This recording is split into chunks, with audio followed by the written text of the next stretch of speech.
We're going live in 3, 2, and I think we're live now. Hey folks, this is Colin at the Dog Line. I would like to introduce you to someone who uses our Elite Little Dog bark collars. This is Gerda, who's actually a friend of our family, and Gerda had a few concerns about what was happening with Layla and Indy and the barking, because you have to leave them with someone else. Is that right, Gerda? Yes, basically, we always had to make sure we leave a TV on, or we had to lock them in a room because the neighbors were giving us a real hard time about the dogs. Even though we thought they weren't barking when we were not at the house, they were. So we had to use all kinds of measurements to get them to not bark. Right, look, you're not the only one, Gerda. We don't get people, as I've said a few times, we do not get people calling us to say they want a bark collar because they think their dog's going to look good in a bark collar. They actually call us because they've tried everything and they have no more choice because they've got the rangers knocking on the door, they've got their neighbours giving them a hard time as well, and two things that often pop up: they don't want to stop the dog barking altogether, and they don't want to do any sort of harm to the dog as well. So what was your situation? Who was complaining? Well, apart from my neighbours, and then it's actually my children's dogs. So eventually when they moved out, they had the same similar problem because obviously they work long hours, and sometimes the dogs were at home for quite a few hours. So they had also used different measurements. We used the things that hurt the dogs, well, not hurt the dog's ears, but it's supposed to have an effect on the dog's ears. That didn't work, and I had a barking collar sitting in my cupboard for a very long time, but didn't feel like using it because everyone told me that's such a terrible thing until I met you, Colin.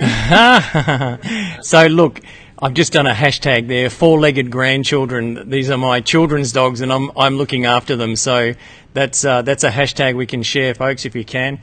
Now, the interesting thing you said there is you tried other methods as well. So you did try the ultrasonic one, and it didn't work for your dogs.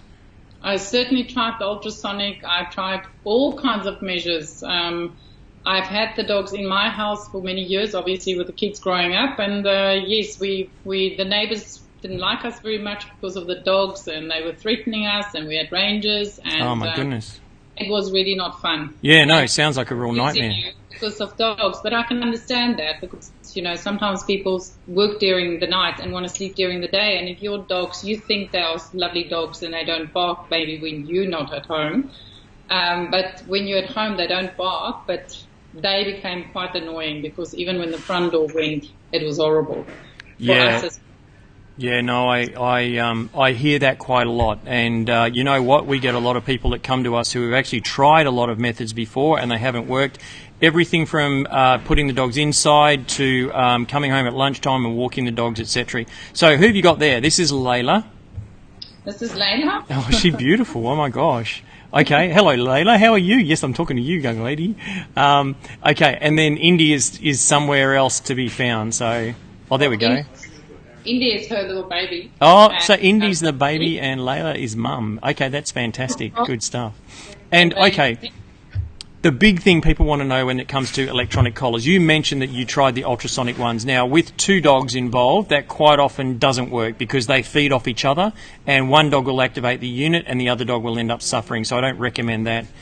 I do, however, for a smaller dog, and you know what? Your dogs aren't that small. We have other collars on dogs that size, but I believe we chose that product because of some of the safety features involved in the product, which I'll go through in a minute. But did you notice any detrimental effect on your dog's personality after you started the training program that we put you on?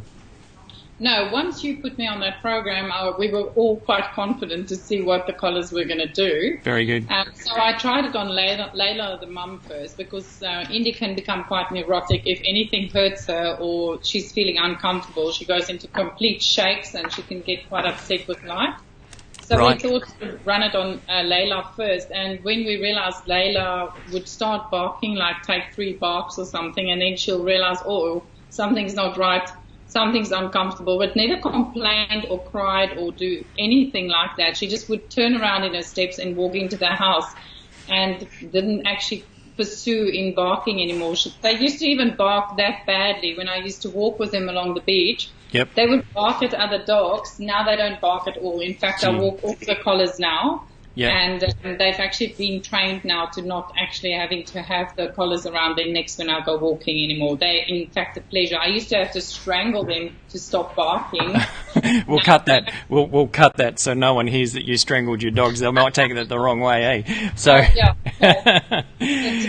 That's really interesting because we have a lot of people, particularly with the remote training collars as well, they don't want to walk their dogs because it's just not a lot of fun. And if you have dogs that are barking their head off, it's very embarrassing as well. So congratulations, that's good. Now, the training guide that we supply, obviously that's a trade secret, but it's about low impact training on the dog so they don't get any detrimental effects, and that has to be controlled as well. So so instantly you had no dramas initially and no ongoing concerns about using the collars on your dog.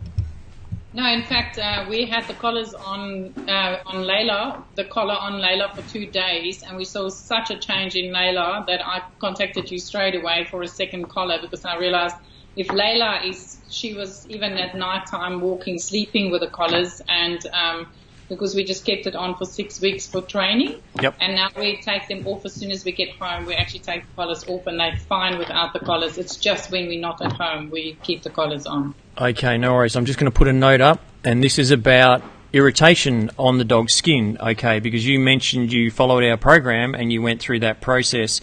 And this little note, guys, is about keeping the collars on the dog, but you must check the skin. There is something called an irritation. Occasionally, 1 in every 1,000 dogs might have an allergy to the nickel in the probes that touch the dog's skin. But if people don't take the collars off, check the dog's skin and make sure there's no irritation or rubbing sore. It can get infected, and the collars tend to get blamed for that. It's called a necrosis. Nothing the collar is doing is just an infection, and then it comes down to normal dog hygiene. So looks like you followed the rules quite well there, Gerda. Well done.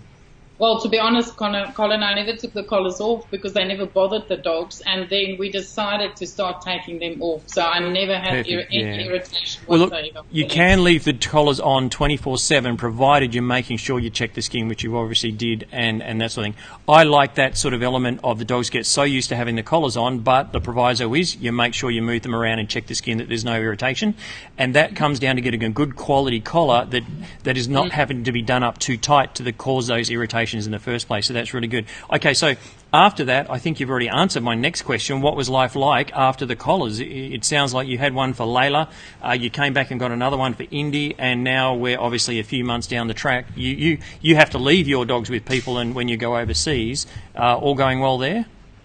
Yes, no, look, the dog's living with my daughter now, and they have now a doggy door where they can go in and out as they please.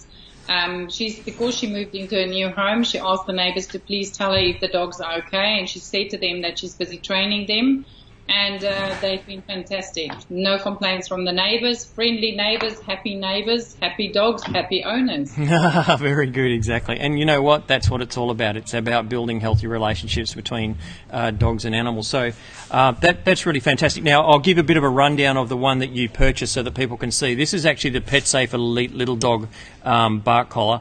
It has 2 things which are very, very important to you as well. Something called dual activation.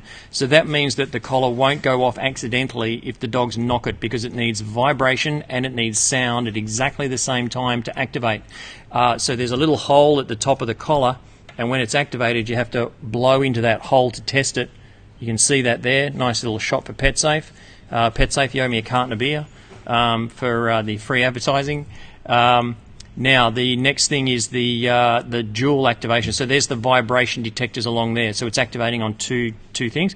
This also has temperament learning. So the interesting thing is it increases gradually. The more the dog barks, the higher it goes. And I'm just looking for a 5-cent piece. One of my team's going to throw me 5 cents in a minute now.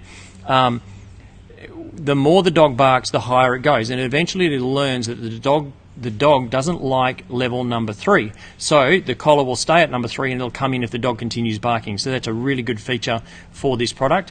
And then what you can do is you can reset it. So as the dogs are trained, they need less and less correction. So you can reset it and the lights will flash funny colours. I've already done a video on this one. So when you turn it off and you turn it on, the lights come on. Where are we gone? And then you turn it off and on again, and it will flash 5 times. That's in the manual on how to do the reset. It will flash 5 or 6 times, and then when you rub the collar and you blow into the bottom, it shows you that it goes off. And you'll see that that light is a very quick, short little one, so it's not a long correction. It's just like a little tap on the shoulder, a bit of a reminder, tap, you've done your bark, that sort of thing. Do they still bark? Have we taken away the bark all completely, or can they still bark? No, that's the nice thing is, I mean, why do we have dogs? For security, right? You know, to tell you that someone's maybe at the door, so they like to bark still. They would like, they'll bark like 3 times, 4 times. Did you hear that? I just put myself on mute to say something. I don't know how to use the mute on this thing, but anyway. Okay. Okay, so they did. So they're still barking. They bark 4 times. 4 times, yes, and then usually they just growl. Rightio. Okay, so we've reduced a long session of barking down to a bark, bark, bark, and that's the end of that. So it's under the window of acceptable level of dog barking, so that's fantastic. Yes. All right. That's great, Gerda. Hey, thanks for that. I know you got a plane to catch real soon. What I'm going to do, though, ask you one more favour. We're going to do a draw, because we did a little competition for a logo, and we're going to do a draw for a winner of this little gift pack here. And the guys I'm going to chop this up, and then we're going to drop them, and you're going to say pick that one, and we're going to do the winning draw. So let's just get these chopped up. I might actually put this aside and have a look at another couple of bark collars. Let someone in the team chop these up real quick for me, because we are one of those little unprepared moments. But anyway, you get that. Okay, so stick around, Gerda. What I'll do is I'll just show there's actually an Elite Little Dog spray collar as well. Now, I don't think your dogs are that small. If I came across your dogs and they came into the shop, I would say there's other collars that are just as good, but I like the features of that small one for you and what you wanted at the time, so that was a good choice. There is a citronella spray collar. Basically what happens with this one, it picks up sound and vibration, and it lets off a spray of citronella underneath the dog's chin. So they're also available. The biggest consideration, folks, for little dogs, though, is the size of the box. So we've got sizes on our website, and if you look at the size of the boxes, that's what the dog has to wear. So when you get down to sort of like really Chihuahua type of dogs or Pomeranians, these are a very good size as far as the size and the weight of the product that the dog has to carry around, but no discomfort to them whatsoever. So that's a citronella spray collar. The spray comes out of the unit, and the side of the spray, the smell, will also distract the dog. So we are just about ready to do our draw. And tell us a bit more about Indy and Layla. No, I just, it's wonderful for me because I live in South Africa now, and my children live here, and it's lovely to come here every time, seeing how much the dogs have improved. Since August last year, actually, 2018, I remember putting the collars on, and we were holding thumbs and crossing toes and hoping that everything's going to be positive, and we have not looked back. So I've advertised it walking along the road where people ask me what's around their necks, and I've been telling them, and I'm sure, Colin, you have had maybe a few calls already from people. Yeah? Now, I'm sure you have had a few calls from friends of mine who's already trying to approach you for the collars as well. Yeah, so, absolutely, and that's much appreciated as well. Yes, because that is the most important is, if people get the message out there, it's amazing how many people are struggling with the same problem I had. And you know what, there's a lot of people that we find as well that in a situation, they've actually tried other products, so they've been brave enough to go down the same road you did, but the products failed because they didn't get the right advice, so that's another thing as well. Okay, I'm about to do the draw, folks, so I just need those little bowls that we can drop the things into, and a couple of call-outs. Cindy Putters, Tony Kelly, thank you very much. Jody Richardson, Jabu, okay, Edna, and Sharon and Catherine, thanks for help us choosing the logo. By the way, if you are interested in business, a little later on we are going to go live on BizTraxn, which is our business support network, and we're going to talk about search engine optimization. So stick around, folks, and pop over to BizTraxn, BizTraxn, and we can join in our live thing there as well. So, okay, there's one from Penny. Great. She chose number one. So yeah, oh, look, we don't have a rule that family members can't get involved in competitions in the company. That's fine. So there we are. All right, now drop some of these from a height, and if they land in the bowl, which is the bowl there, I might see if I can get a better angle on the bowl. Yeah. Then they're in the drawer, and we'll stick our hand in later. And if they don't make it into the bowl, they're out. So that's one drop. I'm going to do another drop, make sure we get the bowl in there. So, and then you can help me with the draw. You probably... All right. Well, there's a few in there. So here we go again. We're dropping them. Did you look up? Did you, Gerda? Yeah, I've been looking. I did. Okay, no worries. Okay, so they're all out, and I'm going to go in here, and I'm just going to keep fiddling through here, and if you tell me when to stop, I'll just go through and then grab one. Stop and pick. Yeah, you tell me when. Now. That's one there. Oh, it's a blank piece of paper. Oh dear. Good on you, Gerda. You picked a blank piece of paper. Thanks for that. Winning? All right, everyone's in for a second chance. Now, this is for the second prize, which is not a gift hamper. What is it? The second prize is an old pen. No, a 5-cent piece. This is only for second prize. The first prize goes to a blank piece of paper. All right, here we go, Gerda. This is for real now. Ready? Stop. This one here. Oh my God, it's another blank piece of paper. No. I'm going to sort out the blank pieces of paper. That's crazy. Isn't that amazing odds, eh? Okay, here we go. Tell me when. Stop. Kate Jacobs just won a dog gift hamper for her help with choosing a logo colour. Now, we already knew which logo we wanted, so thank you very much, but no. We really like that logo. Hey, Gerda, thanks very much for that input. That was really good, and do have a good trip, and if you need anything, let us know, and thanks for telling your friends, eh? No worries, Colin, and thanks. It was lovely speaking to you, and thank you for making my dogs happy dogs. Thanks, Gerda. See you later. Okay, bye. Bye-bye. Thanks. Okay, folks, thanks for that. What I'm going to do is I am now going to do a quick video on one of the other collars and put that up live, and we'll post this up to YouTube. And if you've got any questions about little dog barking, give us a quick call and we can run through what sort of dogs you've got and what's causing the barking and how we can help. Okay, remember the number is 1300 the dog. That's 1300 843 364. Give us a call for a quick chat. Thanks, guys. See you next week. Same time, same bat channel. Bye.